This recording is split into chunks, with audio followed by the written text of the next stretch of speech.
shit. Oh, Yeah, okay. good catch. Hey, now. I was afraid I was gonna lose that one. Yeah. So I was gonna ask you a few rapid fire questions and then Okay. rapid fire answers. So, like for example, I'm gonna ask you your favorite color, red or blue, and you're gonna say Blue.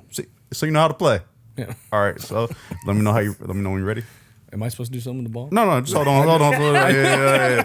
Am I supposed to throw it back at you? Really, I'm trying to get him to put in a portable hoop right there, but he doesn't want us drilling into the wall just yet. But you know, Actually,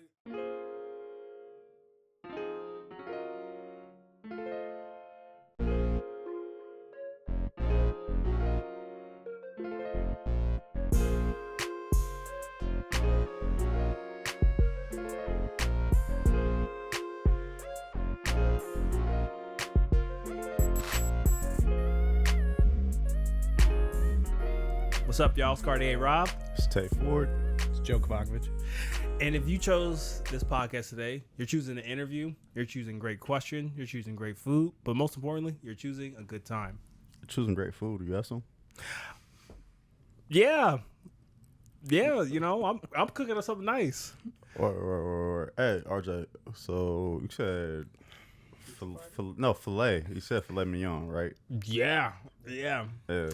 But you know what we really need to heat up on? Them likes and those comments. Subscribe to our show. That was reach.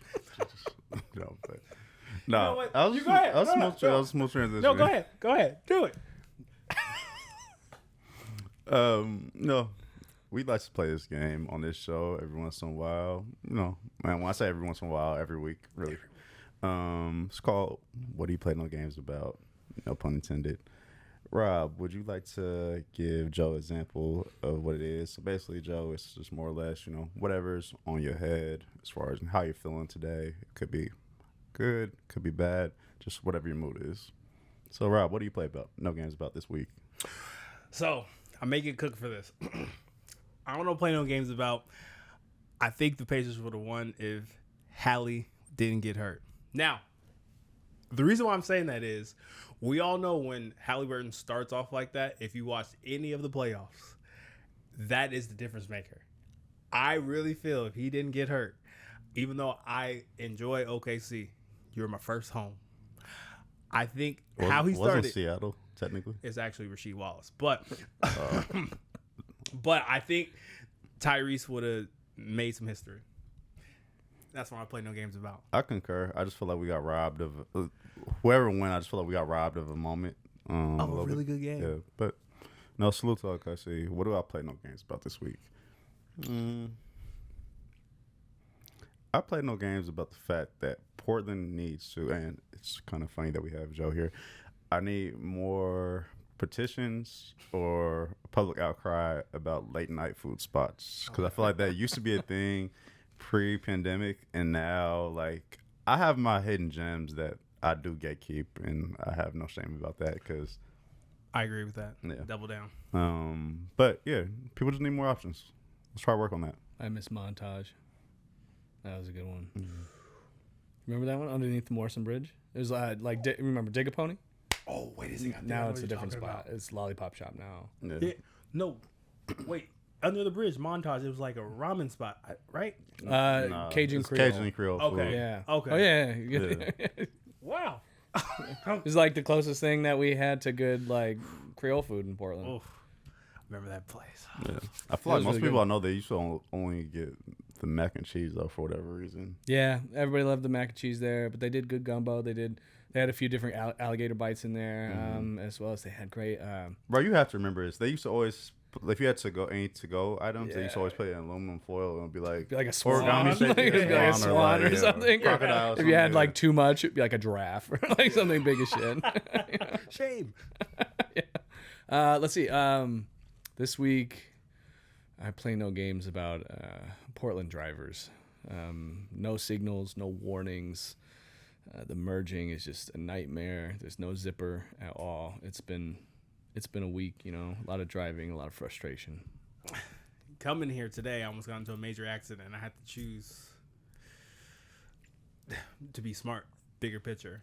The Sprinter, I was like, you can't. There's like you're gonna hit the car. I'm a Portlander. I will just say this. I learned how to drive from my mom who's originally from the Bay Area. So like, you know, I learned how to drive like Californian. So like, you know, you gotta be aggressive. You gonna make the move. But also like Portland, so I get you. I love Portland. We have some of the worst drivers. It's terrible. I'm not even kidding.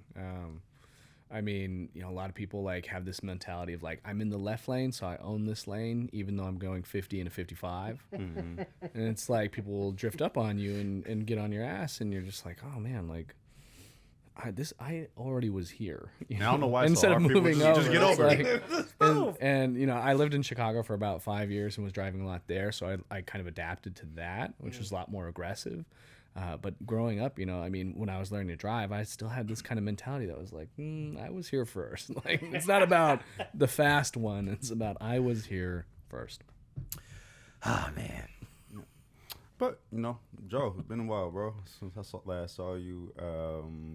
For the audience, I would say I've been following Joe on social media at least like 2 or 3 years prior to me actually meeting him a few months ago. I can't remember what coffee shop we were at. I just happened to be walking in there randomly that day. La Lucha Coffee. It was actually a pickup party. I was doing like a limited drop of like some cherry blossom merchandise that we had dropped. There's the hats, and we had some bags and some other stuff. And that's a super cool coffee shop inside a winery. Yep. Yeah, and that's a real cool vibe. I know we've been talking to Nate, DJ OG2. He was on ones and twos that day. I made a lot of connections that day randomly, but you know, it was a good vibe though. But like I said, I've been following you. I do some food content reviews on the side, nowhere near on your level, but you know, I just appreciate people, you know, putting the spotlight on different businesses in the city. But I want to ask, you know, with LivePDX and firstly, how this journey gets started, and secondly, for our viewers who aren't familiar with your platform, what do you all do? Because I know it's not just you at this point in terms of your team. We're still super small. It's just me and my assistant Elizabeth. She basically helps keep me on track. I'm really easily distracted. I have terrible ADHD. I've always had it, like my whole life. Okay. And I was on medication from like 5th grade through like freshman year of college. And around that time in freshman year, I was kind of like, you know, I think I'm kind of done taking this medication. I just didn't like the way it made me feel. But, you know, after finishing school, when I moved back here, I was actually working as an EMT out in Washington County. After that, and that was about 2 years. After that, I was working at the Children's Hospital at Dornbecker for about 2 years. And when I was at Dornbecker Children's Hospital is when I started LivePDX. And that was probably about 9 months to a year into the pandemic. So things had just kind of started opening back up. And I was like, you know, I'd seen Montage, I had seen Pock, and a bunch of other really cool, beloved local businesses just shutter within even just like the first 30 days of the pandemic, of the closure. And I was like, oh my God, like I never thought about how close some of these small businesses are running, you know, to closure. And Montage has been there for like 30 years. It was like not a new business. You'd think, oh yeah, they can weather the storm. There was like 30 days in, they were just like, you know, I think we're done. And they still have a food cart at the Hawthorne Asylum, but you know, it's not the same. You know, so LivePDX was really born out of this this idea of how can we help connect local consumers to local businesses that we actually think that they're going to enjoy. So a lot of them are mom and pop shops, small local restaurants, and things to do that we think people will actually really dig. And that was kind of really how it started, and largely pro bono. And to this day, we still do a lot of pro bono work. It's more discretionary at this point because it is our full-time thing, and I got to make sure I have enough money to pay Elizabeth. You know, so, shout out to Elizabeth. Elizabeth is the best. Yeah, she schedules. She communicates via email. My calendar, because people would ask me, they'd be like, well, are you available on the 29th, on like the 2nd? And I'd be like, I don't fucking know. And now I can look at my color-coded calendar, and Elizabeth will have let me know whether or not I'm available that day, so I can give people exact times and stuff. And she's just made our whole organization infinitely more efficient than we were before. That's far. Yeah. Well, you kind of answered my follow-up question, so I think I'm going to tweak it a little bit because the question was more or less asking about what made you feel empowered to become an advocate for small businesses. I know you kind of talked about what you just said, but here on this show, I always like to press our guests or anyone who's on to sometimes get surgical, because it's easy for people to say like just do it, but like there's like frameworks of like how do you get in there and you tell yourself during those non-motivated days to just do it, because sometimes a slogan. So I'm just curious, what was going on in your mind and your brain during that moment in the pandemic to make you feel empowered that I have to be that person to help out these small businesses? Like, what was that trigger point for you to click to like, I'm that guy?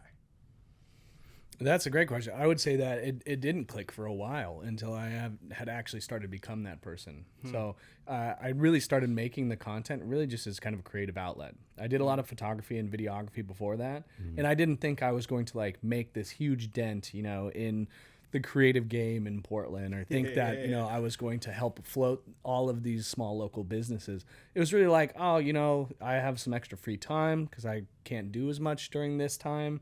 You know, but my girlfriend, she was actually one of my best friends at the Children's Hospital. That's where we met. And she, at the time, we weren't even dating officially. And so she, I believe that. I believe it. We weren't dating officially. So anyway,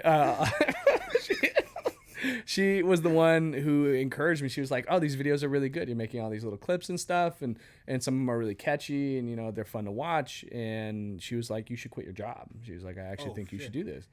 And I also, at the time, just hated my job. I loved the kids. The kids are great. It wasn't like that. It wasn't fuck them kids. No. Sometimes it is. Sometimes it is. But no, I will say most of the patients that we had were super amazing. And that was largely such a positive part of my work at Dornbecker. The frustrating part was really, you know, when we get to these, you know, extremely large organizations and we're talking about these types of huge hospital systems, there's so much weird little bureaucracy and administrative stuff behind the scenes that people don't think about, that is very frustrating. So, you know, I was running into a lot of issues with that, and it was stuff that had literally nothing to do with patient care, because patient care is something I always actually rather enjoyed.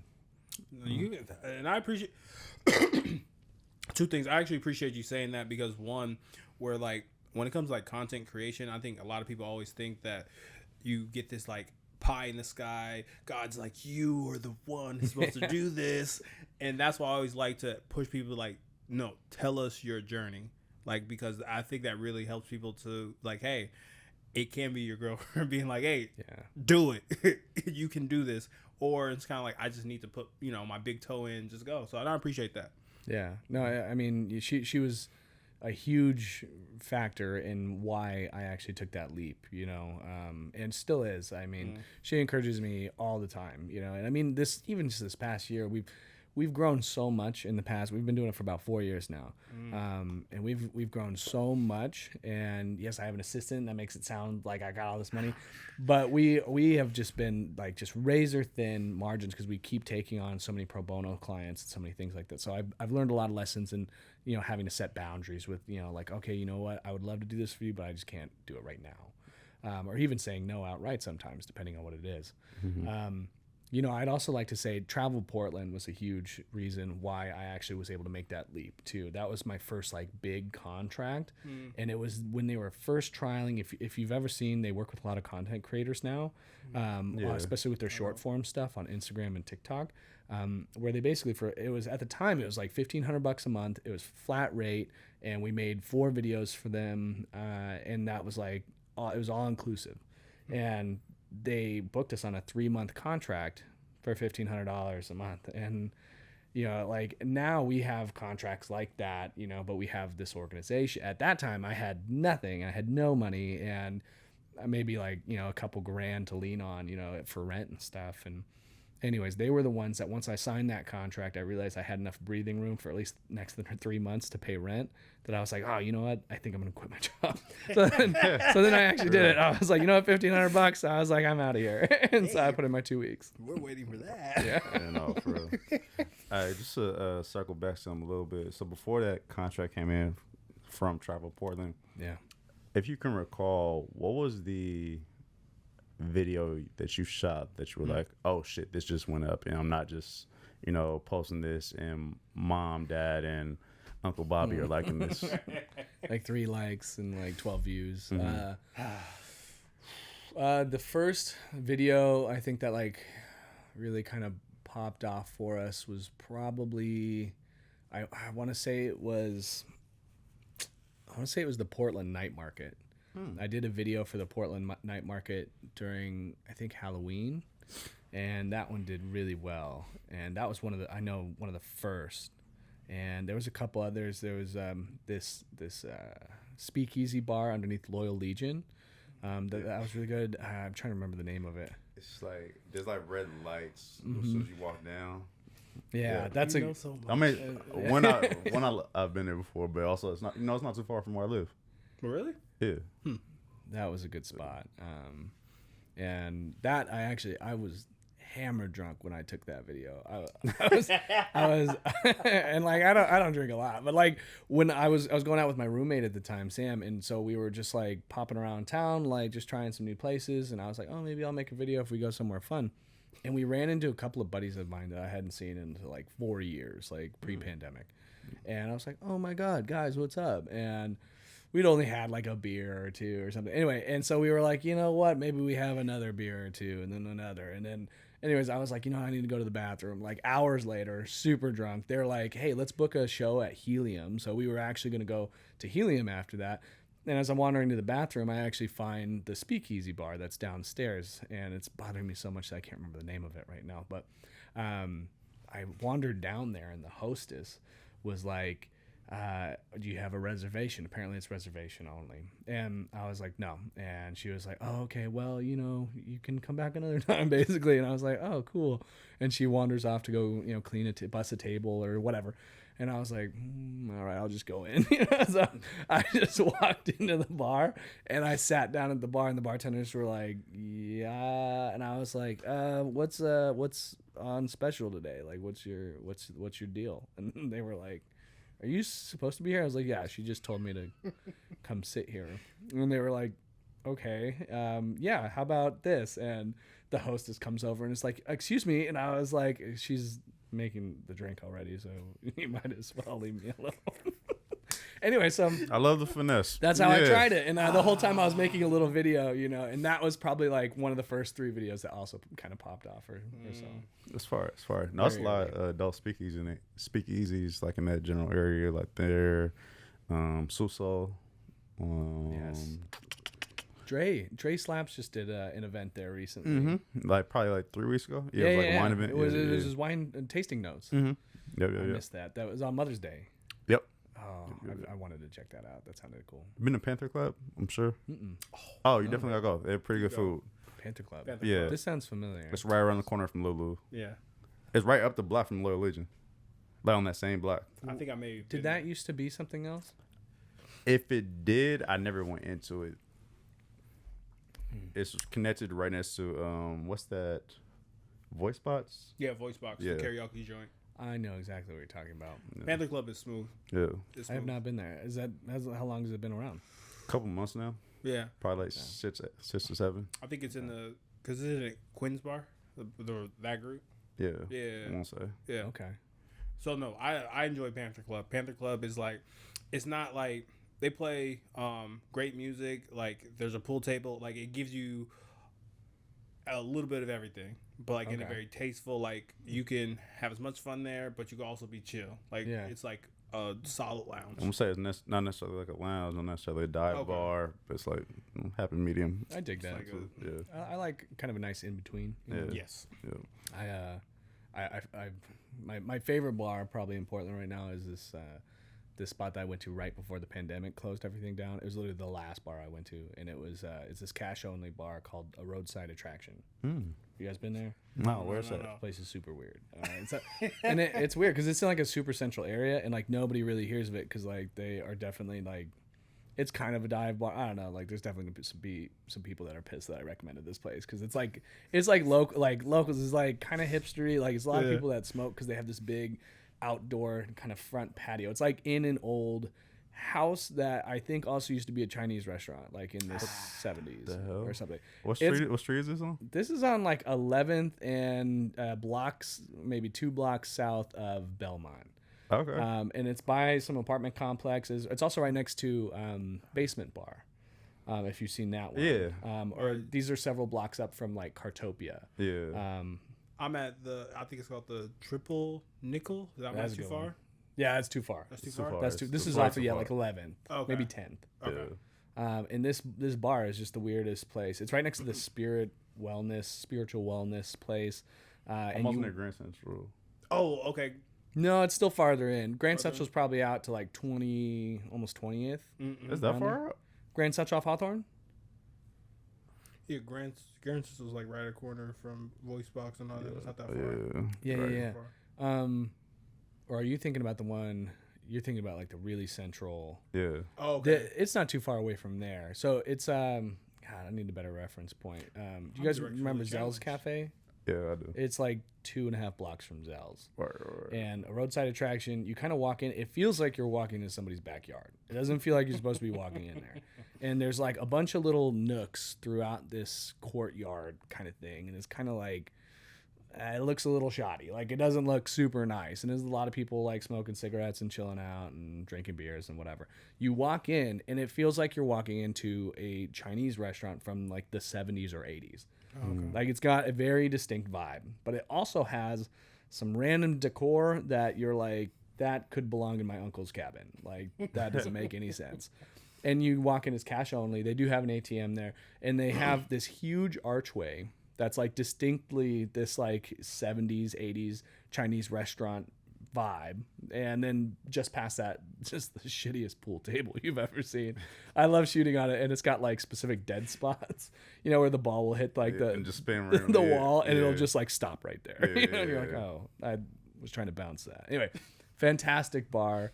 The bartenders are always like super snooty and just like don't want to serve you at all, but like in the best way, like in the most Portlandy, get out, but what's your order type of way. You know, I love it. Yeah, I think the last bar I went to right before the pandemic happened. Well, actually, no, it was a wine lounge. I feel like I've seen you shoot content at the new location. So it's off of like, I want to say 18th in Alberta. It's down some like random hallway or like back alley, and then you gotta go down a set of stairs. It closed down, but new businesses opened up in that same spot. For life of me, I cannot remember the name of it, but real chill vibe. It's kind of almost like a speakeasy type vibe. There's like a platform where like you could stand up and be like in this like kiddie corner with like you and like maybe like 3 people on a couch almost. Used to go there a lot for dates. Randomly, A lot. yeah. I'm just So, no, seriously, no. So it's where it gets funny. So that week, I work for the health department at this point, so I kind of have a feel for how long we're actually gonna be sitting down. So I'm busting out a couple dates that week. Oh. I think I might have went Tuesday. Player. I come back Thursday. The sommelier who was serving us, he remembered to me. He winked and was like, "Oh, this is you guys first? This you guys first time?" I was like, "Yeah." So she went to the bathroom. He's like, "I'm just busting your balls. Don't worry." You got me. Hey, chill. Yeah, bro. Trying to blow up the spot. Hey, no, it's a good time though. I actually need to go back there because I used to stay open till like midnight. I want to say. Yeah, but it's real secluded. Like you probably like when we grew up in Northeast, you could walk by it where it's at 1,000 times, and never know it's there. Yeah. When we go to a commercial break, I'll show you. All right. Yeah. So I guess to kind of like move us along a little bit, I would say you are the only guest when we send out not the production list, the guest list, the guest form, where it provided so much detail where we can craft great questions. I know, I fucking crush that shit. Oh, you crushed the fuck out of that. I was like, oh my Appreciate you. gosh, I can go so many directions with this.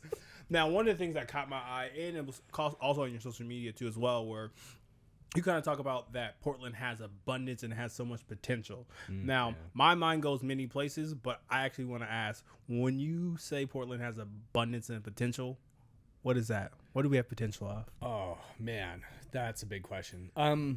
I think that Portland has so much going on right now that people aren't really aware of, and has so many things that are in development that people are also not aware of. That combined with the fact that Portland has been on a national scale, very much on top of people's mind. And some in a positive way, many in a very stigmatic way, very negative, right? A lot of people are like the homeless problem in Portland. You know, oh my God, everything about Portland, it's on fire. But in reality, you know, we live here. We know that that's not necessarily true. We know that there's a lot of issues that Portland faces, certainly. Yeah. It's not to say that there's not. But what I think is that the way we've poised ourselves over the next decade is going to be, I mean, I think we're going to see a huge growth surge in Portland in a number of different ways. We have MLB, it talks about them coming to Portland. It's not for sure, obviously. WNBA coming to Portland. We already chatted about that before the show. We talked about, I don't know if we talked about Chinatown. A lot of people don't know this. I think it's some of the biggest minds in Nike, Adidas, I think some of these different shoe companies, because we're like the athleisure, capital of the world, are trying to build a very unique, like, creative studio in the Chinatown district that not only will like put money into that area and help revitalize that area, which I'm sure, as we all are kind of aware, is probably the area where, you know, the heaviest concentration of our housing crisis lies. So that's super interesting. You know, the MLB, if that comes to Portland, you know, and they create that, they maybe saw those renderings on the waterfront. If they create that, like our waterfront, nothing like the Vancouver waterfront. So many people in Portland have been like, "Oh, Vancouver's looking pretty cool these days," and we never felt like that growing up. Like we were like, "Oh, Vancouver, oh, sick." Anyway, not to throw shade at Vancouver, I guess, but no, we can't. No. But It's all jokes. We're joking. We're joking. But the point is that I think that could also help revitalize the waterfront. The OMSI district, they've been talking about putting a ton of money into that with a couple of different projects. The very controversial Live Nation venue has been a lot of in the talks. But even that one aside, there's also been, I can't remember this one off the top of my head, but I remember that it had a very specific Native American, I think, museum, as well as like this really cool kind of area that I think was going to be really central to the east side, where people are going to be able to walk and make things just a little bit more, I don't know, walkable. Damn, that's why. A Native American museum. That'd be super fire. You know, but it would make sense. We're also seeing so many things with, you know, other like Portland sports, like the Pickles, like are expanding, you know, and you know, and that's probably thanks to, you know, some of the, you know, like Savannah Bananas, like some of the people that kind of led that industry. But Portlanders, I think, you know, are people that really care about other people, are very in tune to that stuff, sometimes to a fault. Sometimes to a fault, you know, but I think Portlanders really want to see each other thrive. And I think that we also like to shop and eat and drink really good things from local business. And I think wanting to support local business like that is part of what makes Portland really unique and great. No, I'm just super glad that you said that, because I think for me, it's just like I've always said, at least on this podcast and outside this podcast, where it's kind of like, if we stamp down on a culture, and like, I know we've talked about keep Portland weird, like, that's great, but like, maybe Portland's all about food carts. We're all about, I feel like once we pick that, and not meaning that we're not going to be inclusive to, you know, any other people, or like when I go to a Chicago, or if I go to a New York, we got Little Italy, we got man, I'm forgetting places. Yeah, you definitely are. I'm forgetting. Catch a drift though. But you see what I'm saying? I'm having a brain fart. But I just kind of like, you see that cohesion of like, if I'm really feeling Chinese food, I can go into this neighborhood. I can get immersed in that culture. I feel like I've always felt that Portland could be a version of that, where it's kind of like all these things can exist, and that culture is aligned with we're that melting pot that pays attention, and like we will make space for that. Like that's like our culture, and we have New York to be the blueprint. Yeah, Harlem. There we go. Boom. Boy. I said it. I forgot.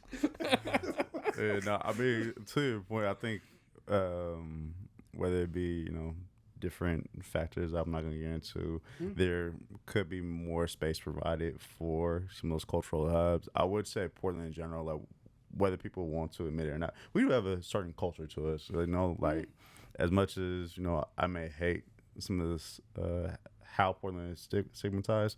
Like, I embrace some of the weirdness of this city. Like, I love this shit. We wear baggy stuff year round because it could be 90 today and 50 tomorrow.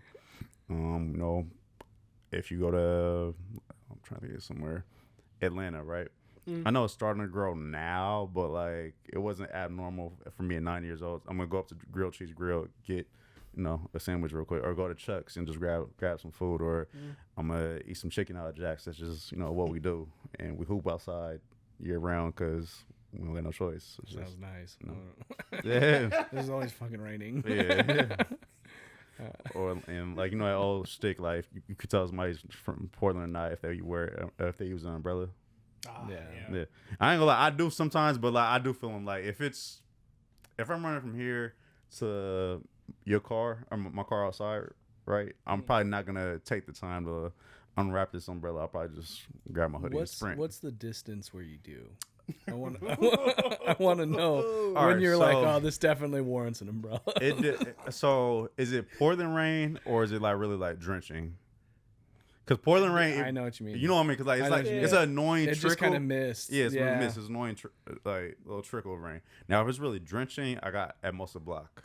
I actually never understood the saying when it rains it pours growing up because it was just always misting here. Yeah. I genuinely didn't get it. And then when I lived in Chicago for a while, I was like, oh, it pours when it rains here. That makes sense. Yeah, and seeing like living in New Orleans, like it was weird because I'm saying medium rain. Yeah. And a medium rain. Yeah, like medium. Not a Portland rain, but not like absolutely raining cats and dogs. Yeah. There's no thunder or lightning. All right. I could jog in a medium rain. I'm about to go pop out somewhere or see a woman, something like that. I'm gonna just grab an umbrella off it because I'm not gonna be looking like I pissed my pants. I bet that, the occasion. But you get what I mean, though. If you wearing some khakis or like what you got right now, yeah. Because I'll say like if I was gonna be on camera, like I'm coming to a podcast and it starts raining, that's when I would be like, you know what, I should probably have an umbrella. Yeah, see. But like I'm rarely doing that, so yeah. So I get actually so much because I always have umbrellas in my car, and people are always like plural, plural. So there's a science to it. So I have a small one. Are you handing them out? All right, go There's ahead. a small one for if I need it, but I have a big one. So when I was dating around and it was raining, I'd be like, "Hey, come here, shawty. I got an umbrella, Ella. Come here." That's crazy. And it always would start a conversation. Free game. Get a big umbrella for Oregon. But I will always get like. So you grab your umbrella and just walk up to random women like, "Hey, do you?" Oh my god! of course, you or me. That's. Oh my god! Don't worry, I can fix that. Wait, are you referencing holes? Yeah. You're out of control. Ain't nobody got time for that. Okay. I just rewatched that like a year ago, and I was like, "Oh my god, that's Gus from Psych." Mm-hmm. Yeah, I didn't know that as a kid. I mean, Very wholesome movie. Yeah, it's a great movie. You almost forget that they're at JDH. It's a really good movie. Like it holds up today. Where I'm like, oh man.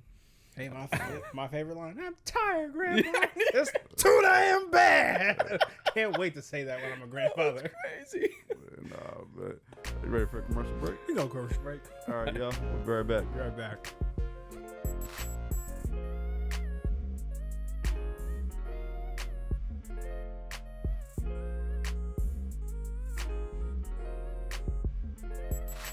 And luckily, Joe has not left us, and we're still here for a great interview. To take forward here once again.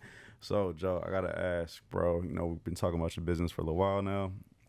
How do you balance being honest in reviews while also, maintaining relationships with folks? Because I'm sure you have tons of people like, hey, we want LivePDX to come to our business, but your customer experience is gonna be your customer experience. So, True. How do you manage that?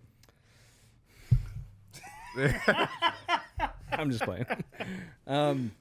Gosh, I usually focus on the highlights, stuff that I'm actually really excited about. Like if somebody asks me to include certain key messaging, I'm down to try and focus on it. If they're like, oh well, we have the best burritos here. And I'm like, okay, well, let's try one, And if I'm like, oh man, these are great burritos, sometimes I'll phrase it in a way that's like, I call it the YouTuber method, where it's like, I'll make a claim like, this is the best sushi spot in Portland.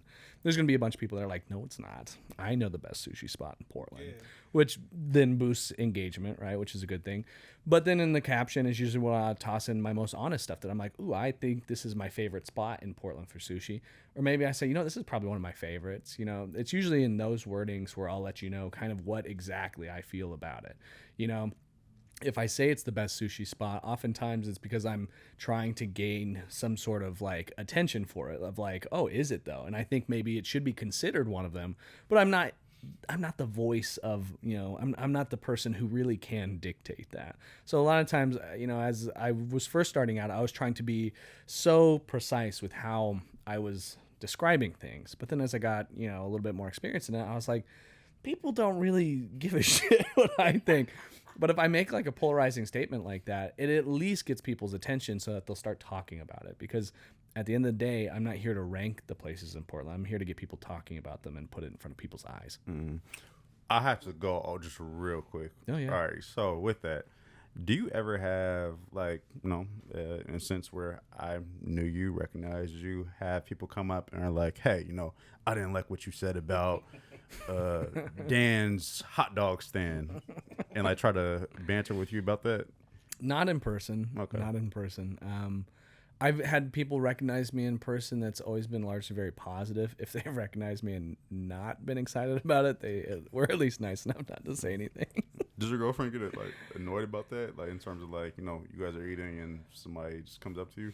No, actually, it's actually the opposite issue. I'm really good with faces and names.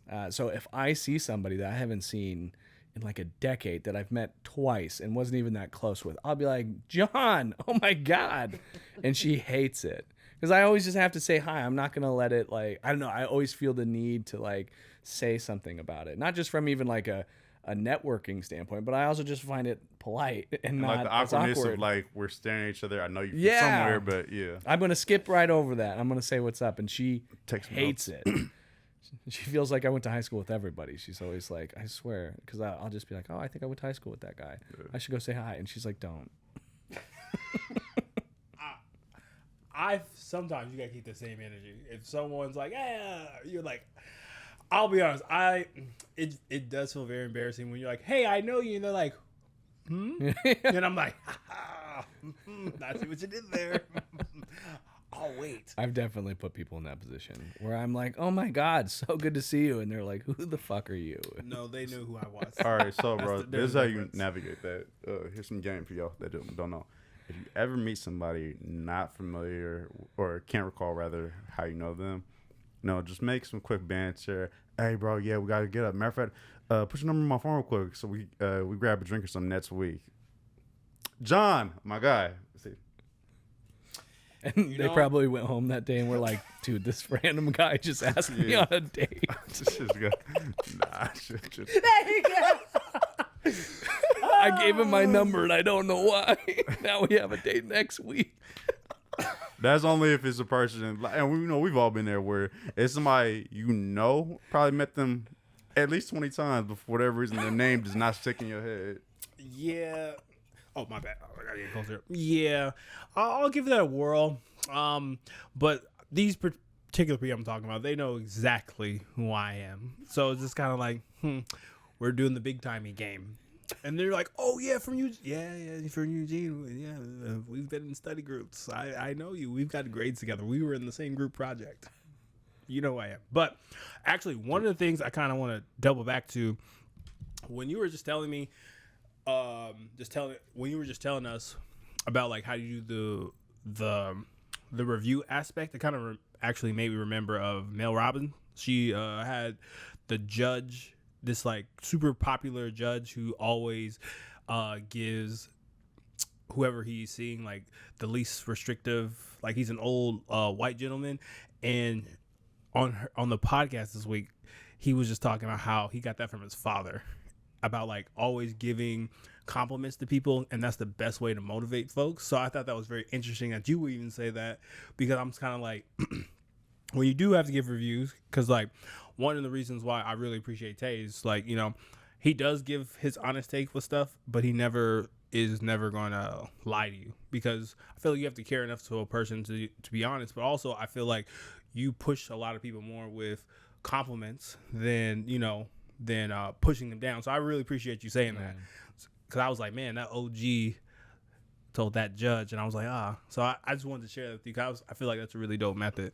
No, I appreciate that. I mean, it's also, you know, it's not even because I think some people think it's just purely positive, and it mostly is. And that's because, like, if there is something that I see that I'm like, you know what, that wasn't my favorite thing here, I won't include it in the video, you know, especially if it was something that I was like, I'm going to be honest with you, this wasn't particularly good.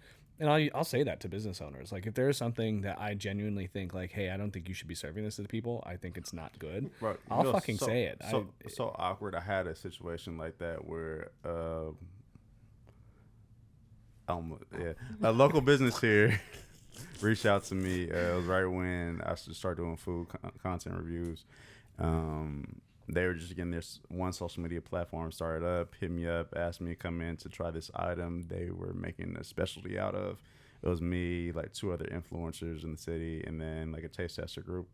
I reviewed it before I posted it on the platform. I sent it to their social media manager. They were more or less like, hey, is there any way you could try this again to give us a more positive review? I was like, you know, I'm fine doing that, but like I know what my palate's like. So I tried again, was quite frank with them that, you know, just wasn't my cup of tea, and they kind of got feathers a little ruffled behind it. But I just wasn't gonna sit up there and lie and just be a paid infomercial, basically. Yeah, no, I get that. I mean, it's a weird, it's a weird thing, because, you know, the you know, like reviews and like giving like a 1 out of 10 rating, things like that, I don't think are objectively bad. I think that it's actually rather entertaining content, and sometimes it can be really helpful for helping people find what they are actually looking for. You know, for me, you know, I think when I created LivePDX, I just realized we were really facing so much stigma in Portland that I was like, let's really try and just focus on the highlights. Mm-hmm. So that's where I was like, you know, I know a lot of local businesses are struggling. I'm not going to post anything negative. But if they do something, or if there is something that I'm like, hey, this is objectively not, I don't think this is good. I had a business recently that was presenting all of their stuff for photos and media in a way that it doesn't actually get presented to the customers, thus making it look like a lot more food than it was. And I was like, shit, is this how you normally make this? And the owner, I'm not even going to say who it is or anything, but the owner was just like, no. And I was like, why are you making it like it now? I've never really had that happen to me. And he was like, well, it looks like more food. And I was like, well, that seems dishonest. And he was like, well, no, I mean, it just looks better this way. And I was like, it does look better this way, but it's not how it actually comes, right? Like, he's like, no. And I was like, I don't think you should do this. And it was like this very awkward thing where I was like, I think you might get bad reviews about it. He said, we've already gotten a few of those. And I was like, and you're still doing it? So let's lean in on this more. Like, what? I was like, what do you mean? Like, so, you know, I'll be honest with business owners, but there's no real reason for me to try and kind of push them down online, because, you know, I know it's hard. They were like, that's too damn bad. That's too damn bad. Now, I actually really appreciate you saying that, because, like, I have been a victim of, like, it looks like this on the menu, and I get it, and I'm like, well, damn, this sucks. Calling yourself a victim. I'm like, I thought I was getting more macaroni and cheese. I just got a little sample. Exactly. I was like, this is. I didn't know Costco was a restaurant. Hey, matter of fact, since we got y'all here, bro, you should ask him. Just, you know, I know you got your lady friend, so like. Oh yeah, I got you. Wow, nice setup. Yeah. Now, I'm curious. You've been getting a lot of free game here. Now, and this is just your personal opinion, just Joe. When it comes from, because some guys need help when it comes to, you know, finding good date ideas and finding places. Yeah. Now, from brunch all the way from dessert, what would you say are the most iconic first date spots for people to choose for brunch, lunch, dinner, or dessert? Iconic, or like the ones I'd recommend? Because there are some really iconic spots that, I mean, it's not that I wouldn't recommend them, but it's more aren't the ones I Portland recommend first. cliche More- versus yeah, like yeah. just my niche To impress stuff. their date. Yeah, because I would say if you're looking for something that's maybe a little bit more off the beaten path, so to speak, for if we're starting with brunch, I'd probably start off with Flat Top Salamander is probably one of my favorite brunch spots in the city. Really, really fantastic. There's other amazing ones too. The more iconic version would probably be like Screen Door. Really wonderful. I love Screen Door, but it it's definitely gotten a lot bigger over the years. Much more notoriety, right? If we were going next after, which was that? What was after that? Like, is this brunch dinner or is it I'll say brunch, random activity, dinner, dessert. random activity? Dude, my favorite random activity in Portland, this is going to sound super stupid, is just to grab a Lime scooter and just start Bro, I scootering swear around to the you, town. I be telling people that shit's so fire. But get a Lime Pass. Get a Lime Pass. Because don't- they're so cheap. They're so cheap. How Have much- you done the Lime Pass? How much are they? Oh, my God. I probably no, because the thing is, like, I be getting on Lime, I get on Nike Bike Town, I get on the Spin. The Lime Pass, dude. So, okay, so they sell them in, like, I think it's 30 minutes, 100 minute, or I think it's 30, 60, 100, 200, and 400 minutes.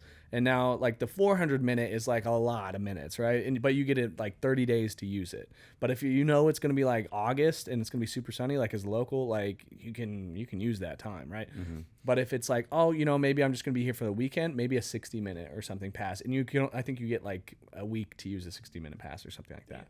And it'll be, like, I think the 60 minutes, I don't know, like $20 or something. But the point is it's going to be a lot cheaper per minute than if you just actually rent the scooter. Okay. So especially if you're like, this is like such a silly, like weird thing. I recommend getting like a 60-minute pass at least, and then just riding it around like the waterfront and taking off little, like you'll just see so much more. I have actually taken the scooters all the way down to the Selwood Bridge and all the way back up to the Steel Bridge. It's like 14 fire. miles. It's Yeah. like really far, and it's so much fun. And you can do it like usually we'll like both ride on the same scooter, which you're not supposed to do without helmets. But but if you get two different scooters, you can each get a Lime Pass. It's super fun, especially if you're just seeing the city and you haven't really seen it before. All right, where we going for dinner? Dinner. Oh man, there was this one place that I was really recommending for a long time, and then I had the worst experience there, like from like a professional standpoint, where they like I'm not even gonna bring them up. So yeah, but they would have gotten a free press from that anyway. So that's the consequence. But if I were to pick a different spot, favorite dinner, probably more like iconic would be maybe like Nostrana. Really love Nostrana. They are wonderful. Another kind of more iconic one as far as like locals go is Montelupo. Love Montelupo Italian Market. They also own the Monty's Red Sauce and the Focacceria down in Selwood. God, dude, I don't know. I had two amazing meals so far, in three in 2025. The one I almost forgot was a Cadi. That was crazy. That place was wonderful. And as like it's not super cheap or anything, but as a more budget friendly option than the other two, if you're like really trying to impress a date, Con, everybody knows Con. Yep. And then I went to Ox Restaurant recently. I was actually really impressed by them. They did a wonderful job. Mm-hmm. All right, what about dessert? Oh shit, man. Let's see, dessert. I mean, Salt and Straw's the iconic spot. Nico's Ice Cream would probably be the other kind of more iconic spot if she's vegan. Kate's. Lies detected. Yeah. Oh goodness, and then also iconic, but probably my preferred and favorite would probably be Loretta Jeans. Okay. Good pie spot. Smooth. Okay. Yeah. Familiar with your game. I'm gonna actually throw one more out there in terms of the activity earlier. If it's a hot day, you should go to, and especially if you're like visiting town, to the spot across the street from Powell's, which is Wailua Shave Ice. Yes. So I was gonna say that's So good. Solid dessert spot, so to speak, but they just close at 5. Yes. Yeah, because I was thinking desserts, but they do close super early. Yeah. Yeah, they make such good stuff, and you always got to get the ice cream in the bottom, and then either the halpia or the ube foam. Yep. So good. Damn. Free game, y'all. Yeah. I know we're talking a lot about different spots in the city, so forth and so forth. I want to know what's next for LivePDX. Like, you guys, start a book per se. Long form content, collaboration with Salt and Straw. What you got? What you got in the books? Next up for LivePDX, our kind of big project is actually a membership-based project. It's essentially like a digital coupon that is good at hundreds of local businesses throughout the city. I'm hoping to release it in early 2026. This is by far our biggest project we've ever worked on. Right now, we're just laying the groundwork of reaching out to all these different local businesses, where they're essentially going to offer these local businesses will offer a variety of different percentage off to local consumers. So if somebody's interested in membership, it would be like, let's say $10 a month in an annual installment, and then they'd basically get access to all these local businesses, all these different deals. If you spend X amount of dollars, you can just do the math where you're like, oh, this will pay itself off if I just do this. And you'll have all these different access to these different deals, from restaurants to activities to Blazer games, the new WNBA team, Thorns, Timbers. And we also do a couple of events each year. Halloween and New Year's Eve, where they'll get into those for free. They're usually like a $10 tip per ticket.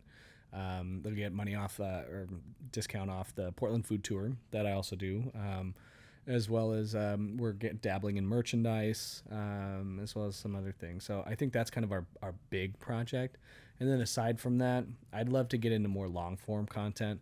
I've dabbled in some podcast production for LivePDX, but ultimately realized I just didn't have the time on top of kind of what we got going on. So I've decided not to release it until I feel like I have a team in place and the financial resources to fund it.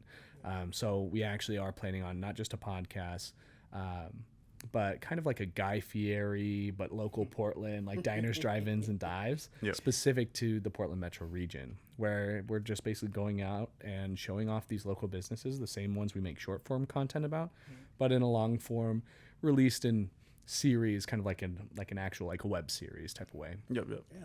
So those are our biggest projects. Okay.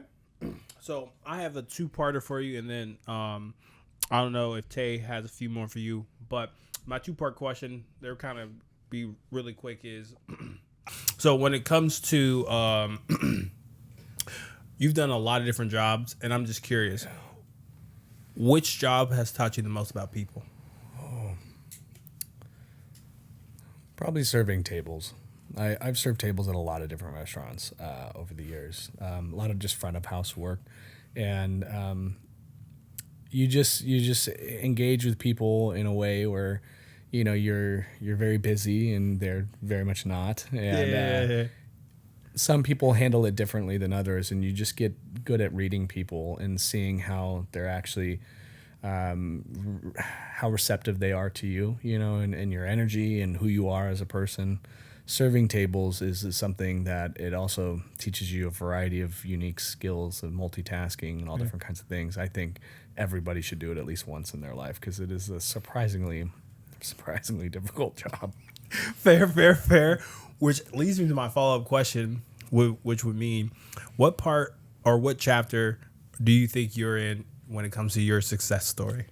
Where do you think you're at? Oh, I'm right in the middle of the struggle right now. I am right in the middle of it. We have experienced a ton of growth, where, each year we've more than 2x'd our gross, but we still, last year I think I took home like $40K. It was like barely enough to get by, and just to stay liquid, I've had to take on some like debt, personally, so that our business can basically function from a cash flow perspective, where, I'm making sure that, I'm able to pay out subcontractors, Elizabeth, and people on time. So right now we've just been in such a tough spot. But over the years, because a lot of people have told me, oh, well, Joe, maybe you shouldn't be doing so much pro bono work, like if money's a problem.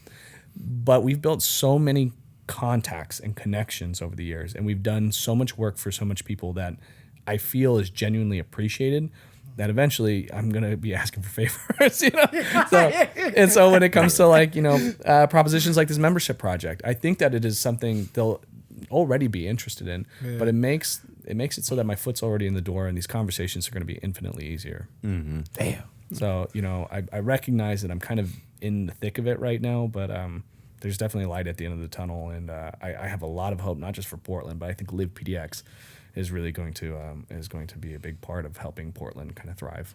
That's fire, bro. So this is my last question I had in terms of like the interview itself. Then we'll play one more game with you. Sure.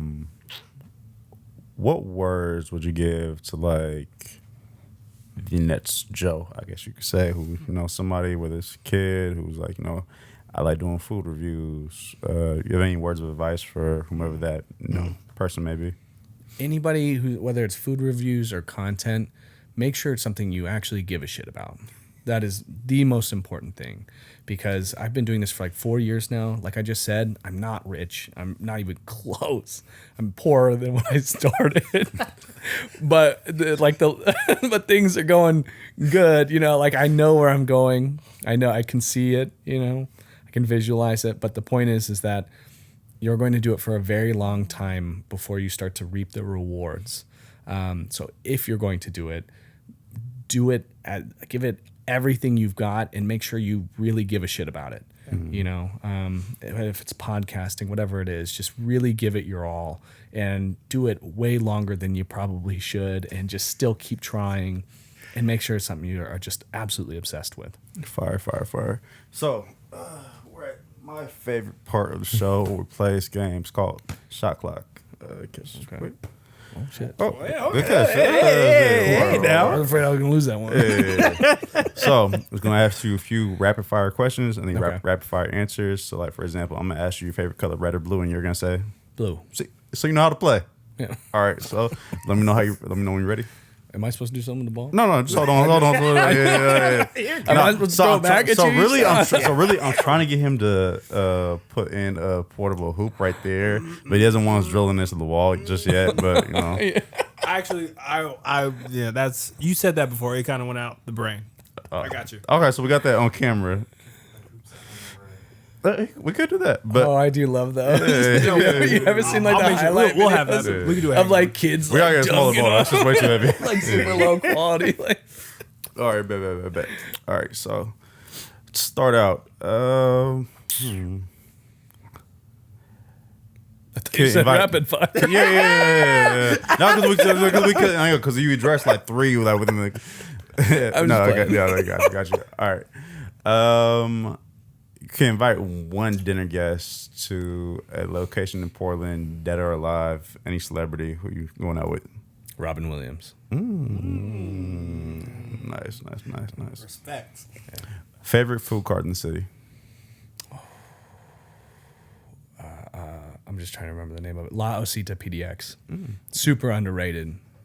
Oh my God, best breakfast burrito in the city, in my opinion. Amazing. Okay. All right. So I'm not from here. I set you up. Your buddy from Chicago, let's say, right? Coming to the city.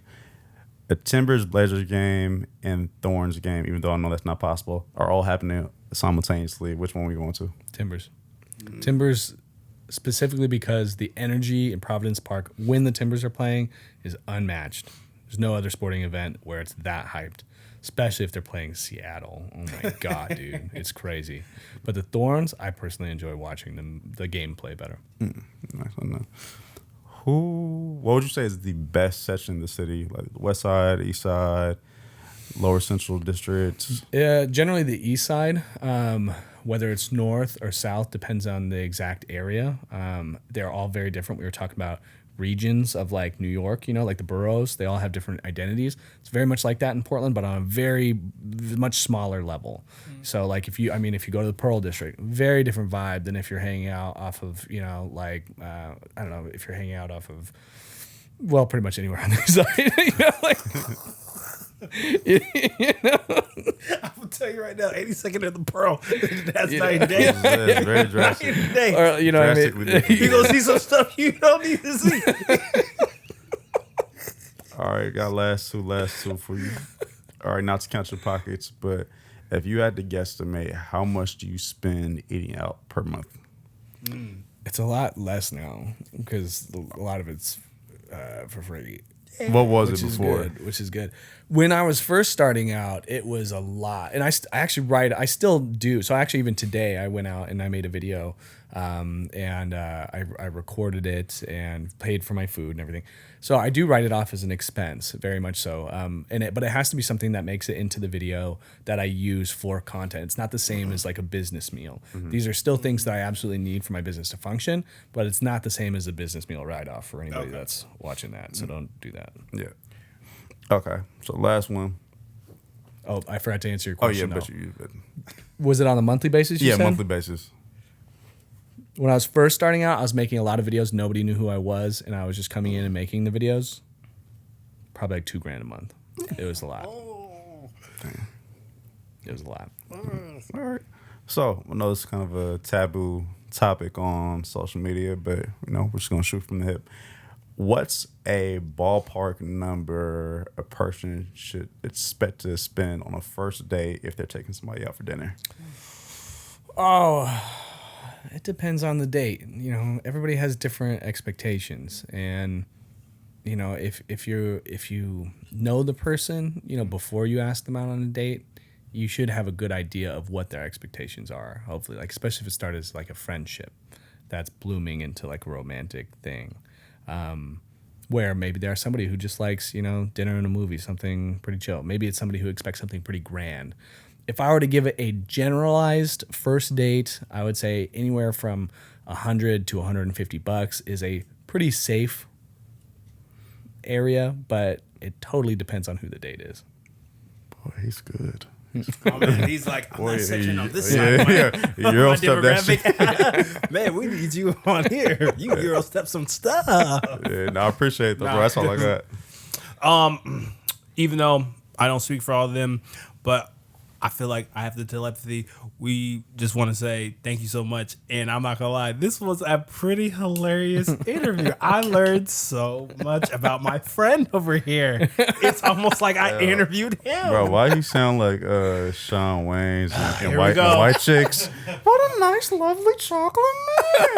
I just watched that last week. Your first time? No, not my first time. Okay, No. I was about to say. No, I had to ask. no, my girl. She was like, she quoted that exact where she was like, "We should watch that movie right now," and we did, and I can't even fathom how bad those masks were, Bro. And there was a scene in the movie at the end where they were acting like they were getting confused between them and the real girls, and I was like, "What the fuck are you talking about?" It's just two. Those look horrible. 198. Oh, man, white chicks. Classic. No, but Terry Crews at the end, he was like, "You're black." I'm so sorry. That line was just so ridiculous. Betrayed. Bro. That's a real person out there. That is a real person. For sure. That is a Probably real lives person. here. If you like what we're doing, like, comment, subscribe. But before we actually get to that, most importantly, where can they find you? Oh, online? Yeah. LivePDX, at LivePDX on TikTok and YouTube, at LivePDX official on Instagram. I'm still trying to get that that changed to at LivePDX. Man, there's so many mistakes I've made 4 or 5 years ago that I'm still trying to change right now. Yeah. Don't do it. You see how they treat me? You see how they treat me? Elizabeth, I need you. You're not going to berate me. All right, but nah, once again, bro, thank you so much, Joe, for coming out. It was a pleasure having you. Thank you for having me. I appreciate you guys. It's been fun. Most important, if you like what we do, like, comment, subscribe. Help me to reach my ultimate goal and dream, to help me build a business with my friend. Most importantly, if you enjoyed this podcast, tune in. We'll be back next week. Hit the Cashapp. I'm Cartier Rob. I'm Tay Ford. I'm Joe Kovacevic. We're out. Oh my goodness. I love it. Your